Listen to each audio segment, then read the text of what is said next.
Okay, Ramsdens, they released their full year results to the 30th of September. So what do? The four areas they've got shops essentially. Diversified financial services provider and retailer. The group operates in the four core business segments. Before I start this, is there any questions? If it is, let me know. So foreign currency exchange, primarily money for holidaymakers, customers, and international bank-to-bank transfers. Pawnbroking loans. So this part of the business, of course, is contrarian to a good economy. It's a defensive play essentially. Short-term loans up to 6 months in duration, secured on items of jewelry or watches, and it's quite a safe play because they value the asset, whatever it's being pawned in, and the person then gets charged, I think, about 10%, around about that, interest on it. And if they don't claim it back, then certain amount of time they sell the asset. So it's asset back pretty much. The precious metal buying, the gold and silver from customers and selling non-retail pieces to the bullion dealer, because that's countercyclical as well. When people gold price goes up, people tend to sell their jewelry, or they need some money somewhere, and they go through the drawers. Oh, let's get rid of these.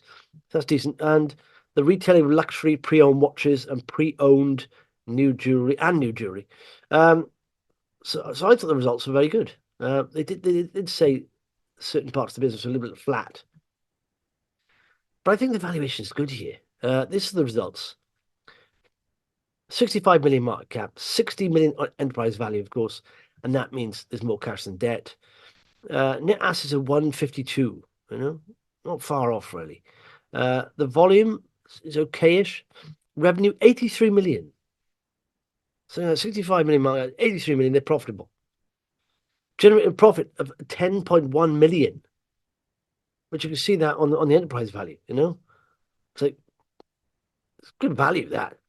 A bit of debt, it's not a problem. They're generating cash. And a dividend of 5%. A cover 2.3. What's that? This to me, there's very few stocks I think, can get, growth and value. This is one of them. And like I say, two of the most important metrics is growth and value. This company's got that.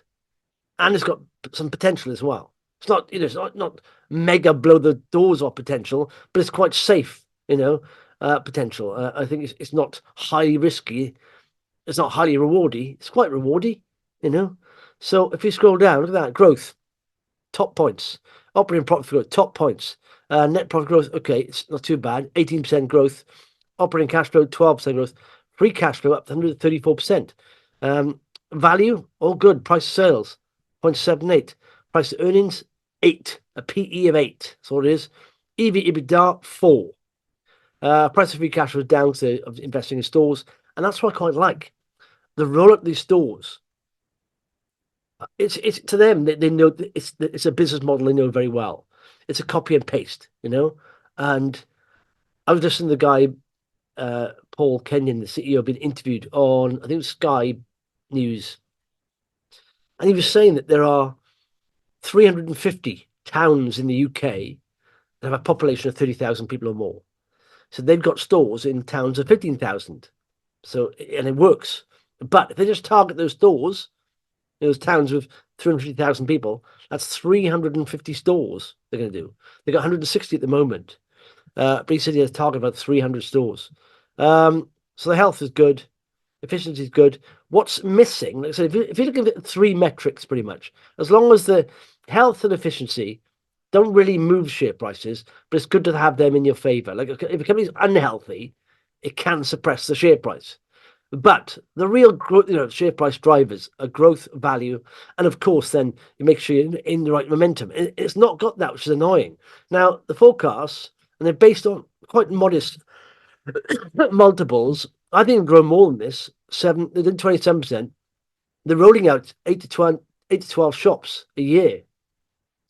So I think it's going to be more than that. But anyway, just based on a sales multiple of 1, EBITDA of 6, net profit of 11, you're going to get 55% pretty much. That's not including dividends.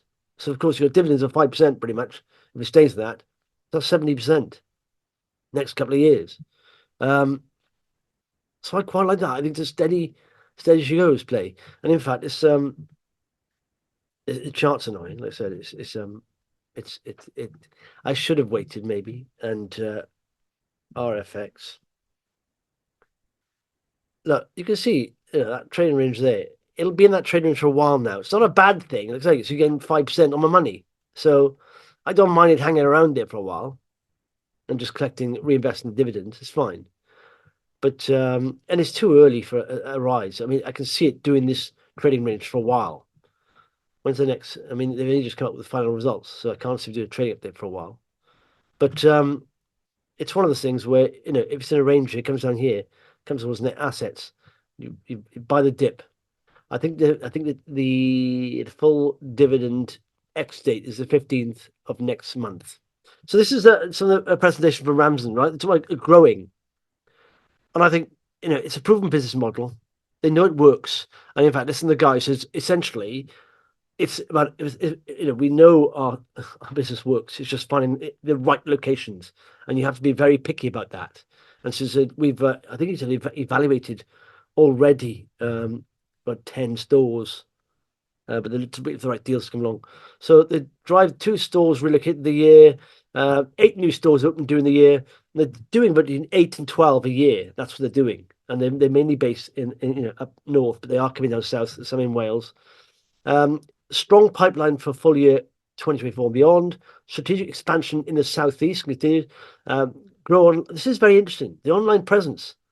They've only just started really growing that, and it's going very well. Just websites, and they can say now. He said in a shop, for example, you can have a jewelry shop. You can have 200 different sort of items in there. But online, you can have 2,000. It's like a catalog for all that. And if they can't get it in the store, they can order online. So it opens up a whole new area. There are new currency website launch, capitalize on consolidation. So there we are. Drive growth from core estate, expand the store estate, so they're making them better, nicer locations as well. Grow online presence, capitalize on consolidation opportunities. So this is down south. There's a lot of pawnbrokers. You have to have a bit of scale to work. It's the pawnbroking area of the business now. There's very few people apart from them and H&T opening pawnbrokers sites because you have to have a bit of scale to make it work. And so we can do that. And they bought one in Bexley Heath. The currency card is launched.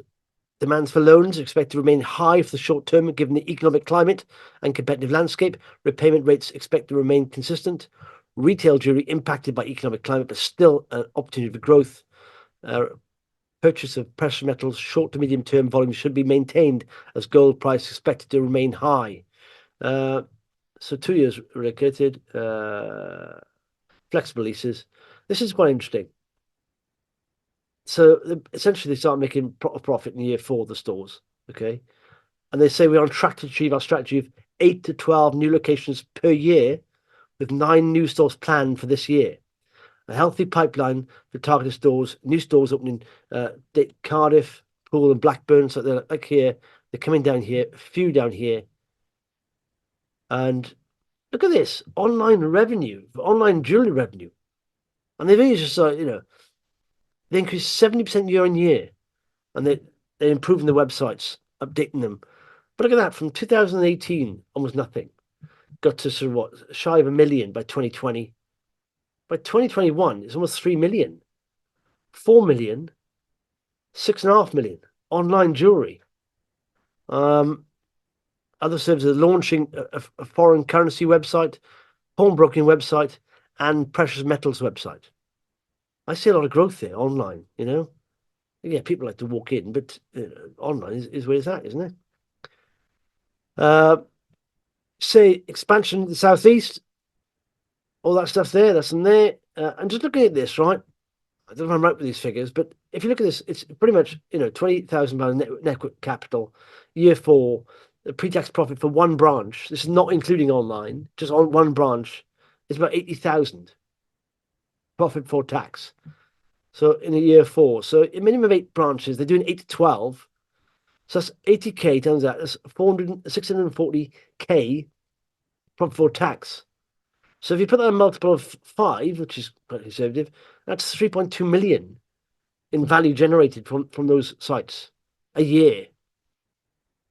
and they know what they're doing. It's a cut and paste operation pretty much. Like I said, they just got to find quality units. That's all they got to do. I just think it's undervalued. I think the growth is very good. It's a very old-fashioned business, but they do it very well. And of course, they are online now. They're getting online, but I think it's a safe play. Generates nice cash, nice dividend. It's 60 million market cap, 61, 69. But I quite like it. Thank you very much, everyone. Speak next week.